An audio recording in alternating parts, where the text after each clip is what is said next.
aset berharga yang diterbitkan oleh pemerintah atau perusahaan dengan tujuan untuk mendapatkan dana maupun pinjaman dari investor. Nah, investor merupakan orang yang membeli obligasi yang mendapatkan dana atau pinjamannya dari penerbit obligasi, dan dia mendapatkan pokok dari pinjaman pada waktu yang telah ditentukan.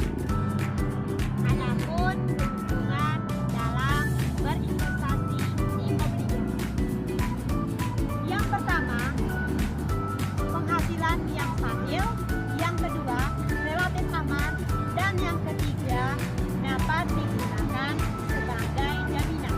Jadi, obligasi ini dapat digunakan sebagai jaminan untuk kita mengeluarkan uang di bank. Yang selanjutnya itu kerugiannya.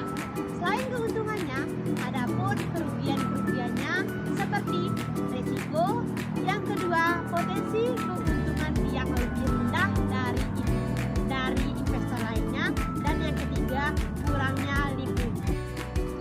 Dalam konsep obligasi itu juga terdapat risikonya. Investor obligasi memiliki beberapa risiko. Yang pertama, risiko gagal bayar. Yang kedua, risiko suku bunga.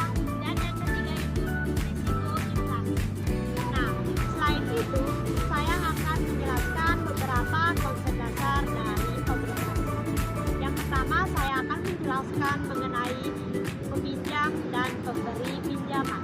Peminjam ini merupakan orang atau penerbit obligasi yang ingin mendapatkan dana atau pinjaman. Sedangkan pemberi pinjaman merupakan orang yang membeli obligasi dengan mendapatkan dana dari peminjam. Adapun bunga. Bunga ialah imbalan hasil yang diberikan peminjam kepada pemberi pinjaman. Bunga obligasi biasanya dibayarkan berkala, ada yang per bulan, per tribulan, maupun per tahunnya. Besar pinjaman obligasi ditentukan oleh beberapa faktor seperti suku bunga pasar dan lain-lain. Halo semuanya, perkenalkan nama saya Sarmagan. Di sini saya akan menjelaskan istilah-istilah apa saja sih yang ada dalam obligasi. Nah, teman-teman, perlu kita ketahui di dalam obligasi sendiri terdapat banyak sekali istilah. Namun, di sini saya akan menjelaskan 3 istilah saja. Untuk istilah pertama ada kupon.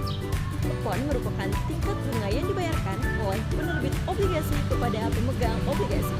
Biasanya dinyatakan sebagai persentase dari nilai nominal obligasi.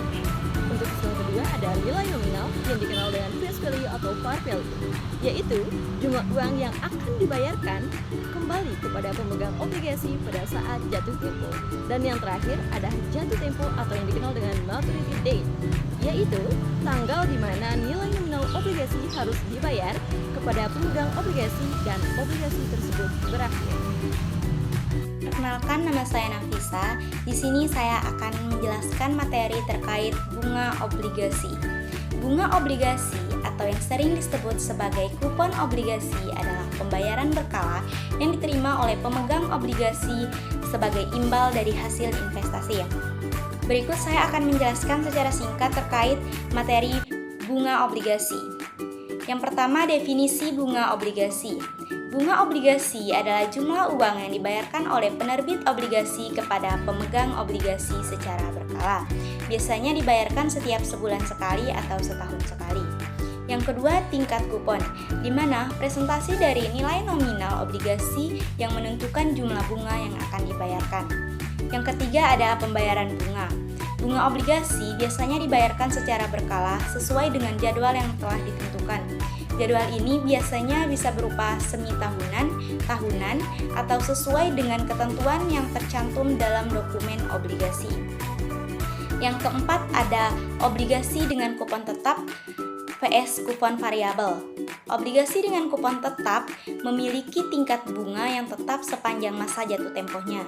Sedangkan obligasi dengan kupon variabel, tingkat bunga dapat berubah-ubah sesuai dengan acuan tertentu seperti suku bunga pasar atau indeks inflasi. Yang kelima ada suku bunga pasar. Suku bunga pasar dapat dipengaruhi oleh perubahan suku bunga.